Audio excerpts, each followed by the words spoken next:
Good morning to those of you out there on the West Coast. Good afternoon to those of you here on the East Coast with me. I'm excited for another week of training. If you're here with me live, we got a whole new week of training that I'm focusing on, government contracting, refreshing our memory a little bit about capture, business development, et cetera. And so we'll be diving into that this week. But I like to start off my trainings with a tip, just as a thank you to those of you showing up early and on time. And for those of you engaging, I really appreciate it. Devin, good morning. And Tasha, Chris, some of our early birds there. The tip for today that I want you to just pay attention to as you go forward is when you're interacting with any federal agency and you're trying to get them to buy from you, take the time to ask them what their process is.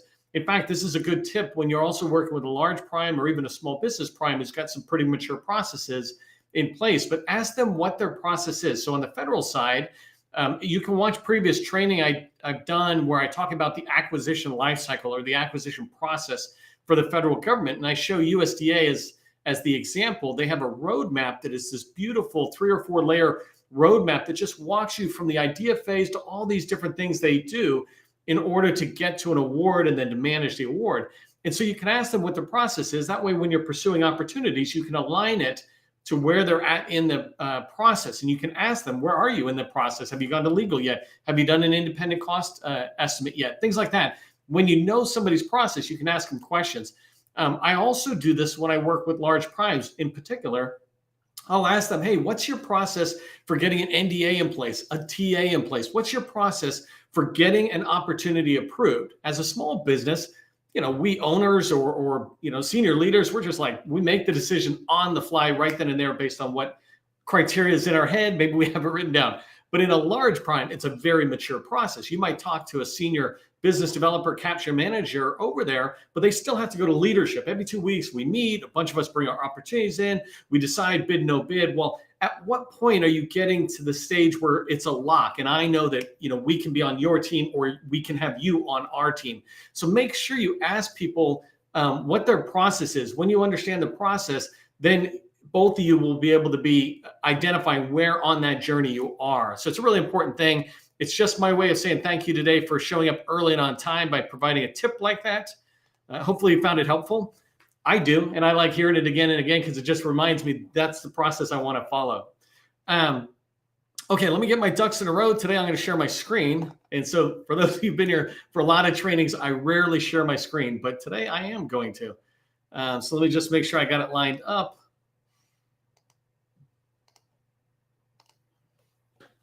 Okay, I'm ready to rock and roll here. And one thing I will tell you before I begin is that when I share my screen like this, I can't see the chat, but I will come back and look at it. I would encourage you to engage in the chat, though. If you see something interesting, say something, right? See something, say something. In this case, it's see something interesting, say something, and also engage with each other in the chat. But let's go ahead and dive into today's training. Today's training, I want to talk to you about an introduction to government contracting, right?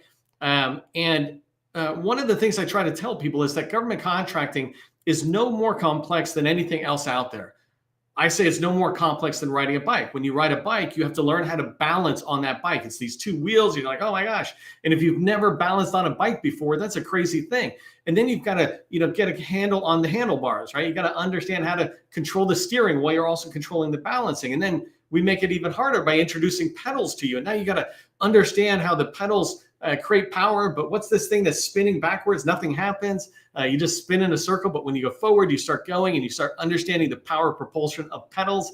And then how do you stop, right? Well, we begin to get your feet off the ground and stop doing the shoe stoppage and actually using brakes. But we got to use brakes so to make sure that you squeeze the brake kind of slow, especially if you're grabbing the front brake, you don't want to go over the handlebar. So riding a bike is complex until you learn it. Then it's easy. Then you're riding around comfortable. Pretty soon you're riding without holding the handlebars. You're like, you're having all sorts of fun, right?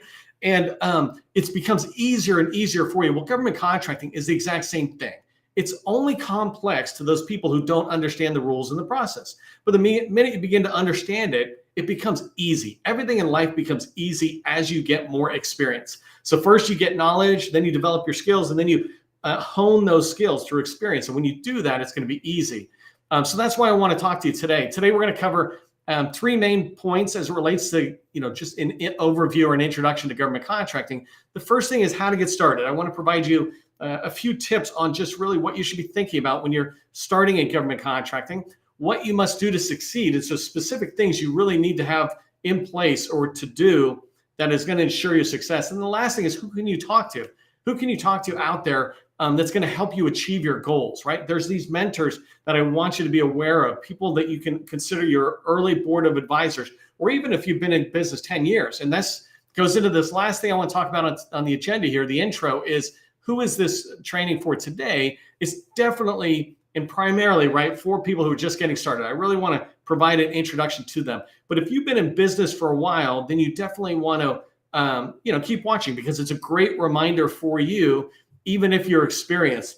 I've got 20, 30 years experience in the federal space and in sales, right? I still learn something even from my own training. When I'm delivering it or I'm preparing it, I'm like, oh, how can I make that clearer? And by making it clear for the training, I actually make it clearer for myself when I'm doing it or helping somebody else do it. So we got a lot of good training. If you don't know who I am, my name is Neil McDonnell. I'm the president of the GovCon Chamber of Commerce, and I want to welcome you to my daily federal sales training, where I provide tips for success in the federal market. I spent 20 years as a small business owner in the federal market, and since 2018, I've been teaching people like you that government contracting is not a secret, it's just a process. And the process, A to Z, when you follow it, it will deliver repeatable, predictable results for you. Do me a favor, before we get too far, help buyers remember who you are. Put your company name and your core competency, 2 or 3 words, into the chat. Let them know who you are. And also, if you're open to connecting on LinkedIn, because that's primarily where we have a community, go ahead and let people know in the chat. Say, hey, and even on YouTube comments or anywhere else, let us know that you're open to connections. And if you're not on LinkedIn yet, come into LinkedIn. The last thing I want to say is thank you to the GovCon Chamber of Commerce sustaining members. We don't take money from the federal government. We don't take money from larges. We're self-funded. People like you and me are the ones who make this training possible for businesses all across the country. And on their behalf, I just want to say thank you. By the way, Cesar Gus, just give me a little text on my phone to let me know the sound's good, because I can't see the chat. Sound and video are good. I'm assuming it is. So let's go ahead and talk about how to get started in government contracting. The first thing you got to keep in mind, and this is my opinion, but this is based on years, decades of experience, that you need to focus on one market only. I see this all the time where people are focused on commercial, state, local, education, nonprofit, and federal. And how can you possibly go to all those places?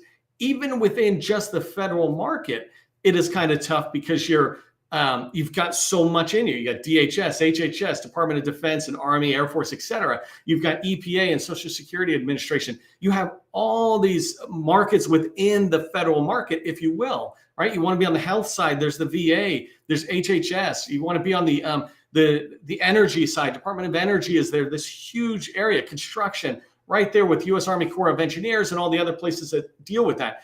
When you focus on one market, like the federal market, you're able to piggyback off of relationships. Your past performance go off each other. We use CPARs in the federal government to sit there and basically a Yelp review of how well a seller does for a buyer. Well, all the buyers can see those CPARs ratings. They have access to it. But in all the other markets, you don't have it. The one thing I like to say now is because we've all been through the COVID period, is that the federal market is COVID proof. The government just kept spending. Everybody else, including state, local, et cetera, all were impacted from a business standpoint negatively, right? I mean, all of us negatively impacted. But on the federal side, no, it kept really going. So keep that in mind. The next thing to keep in mind as you're getting started in the federal market is that there's 3 phases of making money in the federal market, right? In the federal market, I'll get it. Perfect. Thanks, guys. In the federal market, there's 3 things I want you to pay attention to, and really in business in general. When you start a small business and you're in business for yourself, you've got a company, first thing you got to do is pay yourself. So if you're a one-person shop or 2 or 3 of you got together and started a company, you got to pay yourself. And generally the way that works is you take your expertise and go get paid for it. For example, I'm an IT person, I'm a project manager type person, I'm a salesperson, whatever that is, I can go try to get a job. And so instead of getting a W-2 job or even a 1099, you're getting a 1099 for your company, which we call subcontracting in the federal market. And I know I'm simplifying that, but what I mean is when you start your business, get paid yourself. A lot of us forget about that, and we jump straight to this third phase of trying to grow our company and know everything about everything, but we're not making money yet. And so we need to be patient for growth and impatient for revenue and profit in particular, so that you and your family are fed, and then the partners are fed. And then you go into the second phase, which is getting paid by the employees' efforts. And what that really means is, say you're in IT, you have 5 or 10 people out there billing on a project or on many projects, and their profit is paying for you. So now you don't have to be billable, and you can start working on growing the company, which is the third phase. And the third phase is about really looking at the bigger picture, starting to look truly out 2 to 5 years. When you're in the first couple of bullets or phases, paying yourself and getting paid, don't bother looking 2 to 5 years out. Look 1 year out. Look 3 to 6 months out. You need to make money so that you can eat and you can pay for your internet, things like that. And then you start moving forward. There's 3 paths to federal revenue. Just a reminder to those of you who are experienced, and it's new to those of you hearing me for the first time. In the federal government, there's really 3 ways to make money. You can subcontract under a small business. You can prime contract directly with the agency where you have the contract, or you can subcontract under a large business. And the reason I have these 3 federal revenue paths in this order is because this is how easy they are. Basically, it's easier to subcontractor under a small, and then it's also easier to get a prime contract than it is to work with a large. And it's because the risk threshold is much higher or lower with larges, right? Large businesses have a low risk threshold. They do not want to risk their business with their customers, and so they demand a lot of us. They really look for our small businesses to be experienced. Agencies are used to working with small business and giving them some of their first contracts, but you really want to get your experience, your security clearances, understanding how to build the government, understanding the organizational security or certifications you can get. And just this idea of understanding how to work with the government, that can really come from subbing under a small. And so that's why I call it the first path to federal revenue. Another thing that you need to keep in mind as you're getting started, and some of the things you have to do to get started, is you have to be visible where buyers are looking, right? And fundamentally, that means tools like DSBS, et cetera. And right here, I'm going to talk about some of the ways you can do that. So the 6 marketing assets you just want to keep in your mind as you're getting started in government contracting, or if you're experienced, refresh these, look at them and say, are they good? But your small business profile, that's a combination of your SAM registration and DSBS. Just make sure that it's fully populated, that when the buyer lands on it, it looks good. I say make sure you're findable and attractive. And attractive means if they're searching for elevators, your small business profile kind of screams that you're the elevator expert. The second one is a capability statement. Make sure it can be read in 6 seconds and people understand what you're saying. I have training, by the way, on each one of these, so you can go find separate trainings on all this stuff I'm mentioning. But as you look forward, right, these are the 6 marketing assets you should have in place. Your small business profile, your capability statement, basic website, just basic information. Yes, you can get fancy, but you don't need fancy, right? That's a luxury. The basic information is more than sufficient. Your LinkedIn personal profile and your company page, because people are going to research you. LinkedIn is where we're at these days. And then the last thing, and you don't need this early on, this is as you start getting more experience and you have more information to put into your deck, but a capability briefing deck is this basically an advanced capability statement, if you will. Okay, so let's talk about what you must do to succeed. And I'm going to pick up the pace because I want to make sure I get through the slides that I got covered for you. But the first thing that you must do, and when I was preparing this, if you've ever heard me train before, I've always said that the most important marketing asset is DSBS. 100 times more valuable than your website, right? 1,000 times more valuable. And you can go figure out why watching my training. But DSBS is the most important marketing asset. But picking your single core competency, this is the most important thing you can do for your company, even if you've been in business 10 years, 15 years, is to look at your core competencies, what you do, and say, what is my one core competency? What is our niche? What are we known for? So that we're seen as the experts. If you say that you do cloud and you do software development and you do network engineering and systems engineering and cybersecurity and data analytics, if you begin to say all these, and I'm just staying in the IT world, right? If you say you do all those things Anybody who looks in is not going to get this feeling that you're the subject matter expert. But when you're able to come down, people can see you as that subject matter expert. So you must pick a single core competency. Then when you're in a customer, you can talk to them about the world. But having success, especially when you're getting started in government contracting, is dependent on you niching down. They say the riches are in the niches, and that means having one core competency. The next thing you must do to succeed is follow a proven process. And I've got a process right here that I teach. I simplified the overly complex, ironically, processes that I was taught when I was coming through government contracting down into these 7 steps. And it doesn't matter whether you're selling to a small business, a large business, or an agency, it's the same 7 steps for the process. Research that company you want to talk to or that agency you want to go into so you know about them. And then target people in there. Begin to build a list of people, their names, numbers, and emails that you can reach out to.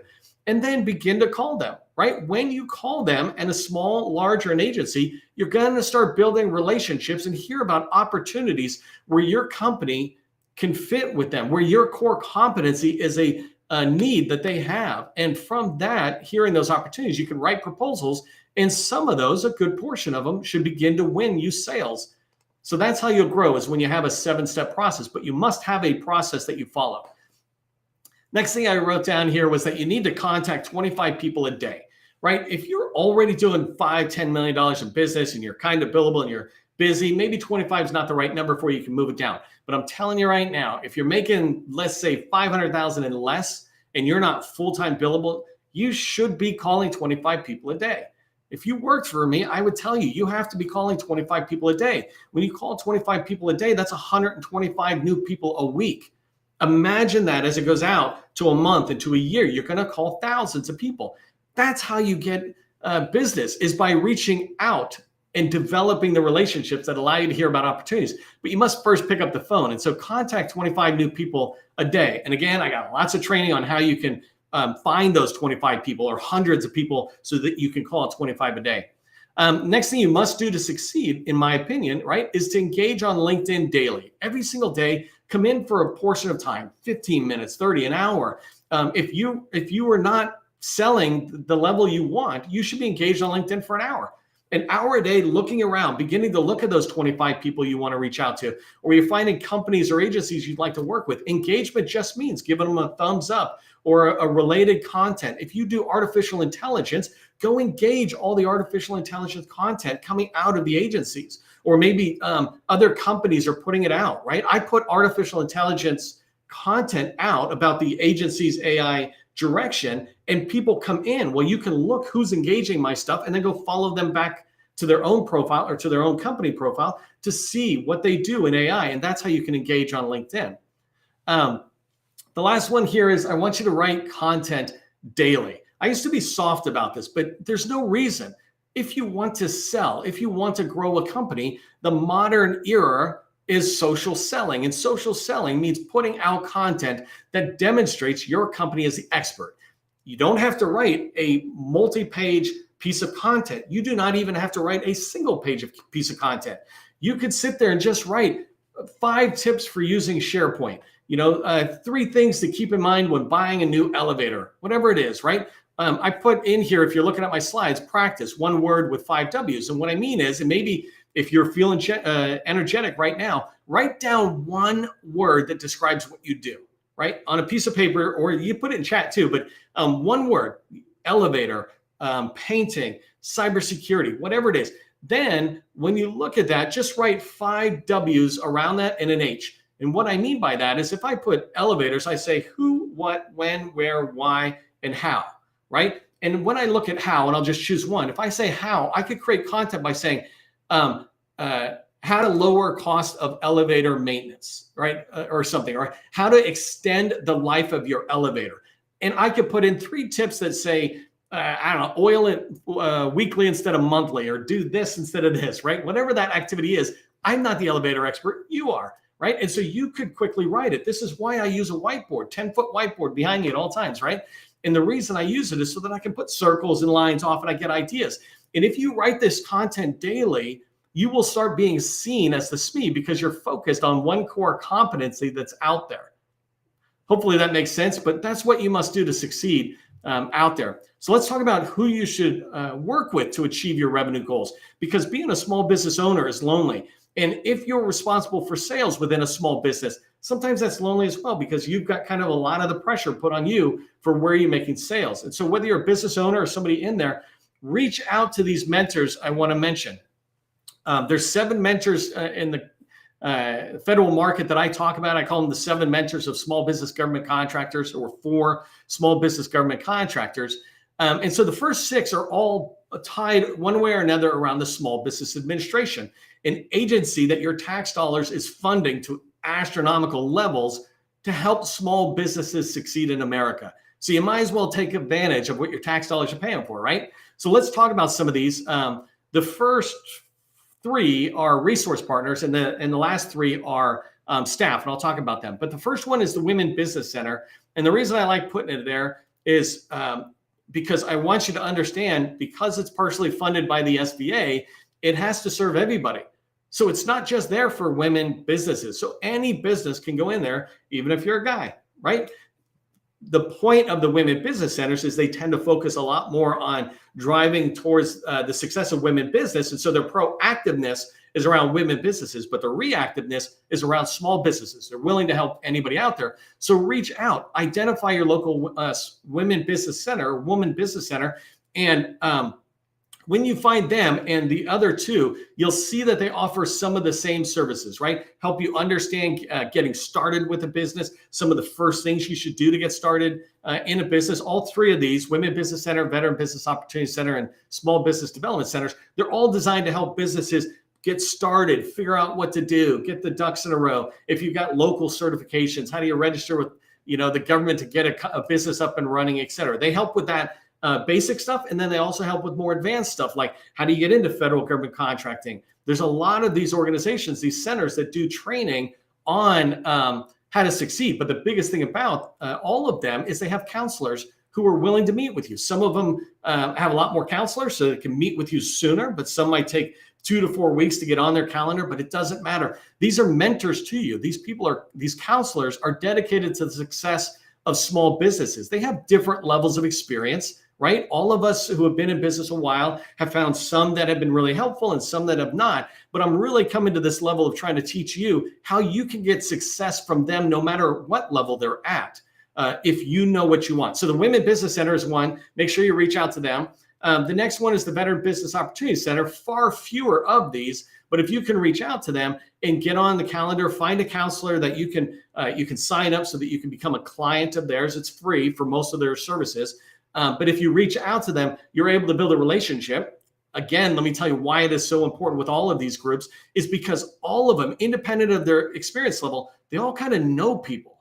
The agencies, the buyers we're looking for, or the large primes you might want to work for, or other small businesses, they're known by the Women Business Center, the Veteran Business Opportunity Centers, the Small Business Development Centers, right? They're aware of them. When they have annual events, these guys all come together and they're trying to build on the success of small businesses and also help agency buyers find folks like you. So you should be on their radar and meeting with them on a regular basis. So the Small Business Development Center is that anchor for, if the Women Business Center is focused on helping women businesses, veteran businesses is helping veteran business, and you can still go there even if you're not a veteran or woman. The Small Business Development Center is helping all businesses, not just government contractors. Keep in mind, there's only like, let's say 300,000 small businesses in the federal space. There's like 33 million small businesses nationwide. So these guys help everybody.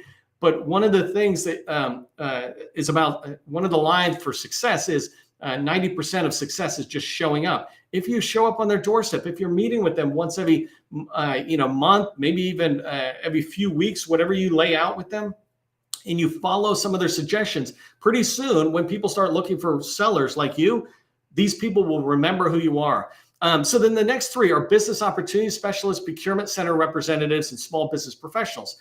Actually, the small business professionals are at the agency level, not SBA. But the business opportunity specialists are at the district office. The procurement center representatives, I think they're actually at the regional office. But these people are there to talk with you and help you. They have a lot of their own responsibilities, but they're willing to reach out and talk with small businesses. The business opportunity specialists, their primary primary activity, maybe not their primary responsibility, but certainly their primary activity is supporting 8A small businesses, really helping them go through the 9 years and making sure they're doing the right things, et cetera. But they're there to help the rest of us as well. And so reaching out, talking to them, talking about, hey, this is where I'm trying to go. Do you have guidance? Do you know anybody? How do I begin to move forward? You want to build these relationships, and every single time they tell you to do something, go away and never come back until you do it, right? Do it and come back and say, Sally, thanks for giving me that advice or guidance. I followed it. Can I bounce it off of you again? Perfect. What would you recommend I do next? And don't take hours of their time. Schedule 15 to 30-minute meetings.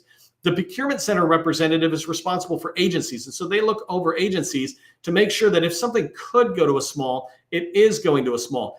These people have very strong relationships in agencies with the contracting staff. You want to build a relationship with the PCRs. Just find out where they're at. So you're attending events that they go to. You're on their radar once a month, maybe a little longer, and you're taking 5 to 15 minutes to have meetings with them. But you want them to know who you are, and you want to get their guidance on how you can keep becoming more and more procurement ready, basically more and more attractive to federal buyers. The last one here is small business professionals. Those are at agencies. These are the, sometimes people call them gatekeepers. I call them liaisons. Their job is to help the agencies find mission partners, people like you who can come in and help the agency achieve or drive towards their mission. They're not there to give you business, but if they can give you guidance, they will. And if they can bring you forward into the program offices, they will. And so you want to know who these people are and build relationships. I don't say in the 7-step process, just do outreach. I say do outreach so it leads to relationships, strategic relationships. And think about a relationship on a personal level, dating, marriage, whatever. You can't just do it once and ignore it and think you still have a relationship. No, you're dating every Friday night, right? Or you're having date night if you're married. Even when you have a family, you're putting energy into building relationships. Even when you might have kids, you're putting relationship energy into those relationships. These ones, it's the same thing. You need to work on those. One last group here for the 7 mentors are the PTACs out there. They're now called the Apex Accelerators. But these people are more government focused. Even though they help in various areas, they're more government contracting focused. And so not only can they help you on some of the basic stuff, but don't go to them about your basic stuff. Go to the first 3, excuse me. But these guys, they can talk to you about the opportunities that are coming out of agencies. They can sit down with you and look at an opportunity and help bounce it off and say, well, have you thought of this? Have you thought of this? They can even look and provide you guidance as it relates to your proposals, right? They're not going to be on your short timeline and they're not going to do the work for you, but they serve as an advisor. It's why I call them the 7 mentors or your unofficial advisors. The last mentor is us, the GovCon Chamber of Commerce. Hopefully you're tracking our stuff. Go to www.govconchamber.com. We have a ton of stuff out there, 300 plus federal trainings, a lot of directories.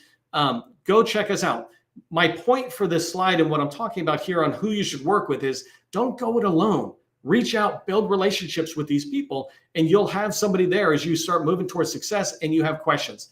So the last thing I just want to talk about is just reminding you, we talked about 3 things in this quick intro to government contracting, right? How to get started, what you must do to succeed, and who you should work with to achieve your goals. And if I give you a quick task, just coming out of this training, is go online to the SBA and figure out who your business opportunity specialist is. Who is your local business opportunity specialist? They're in your local district office.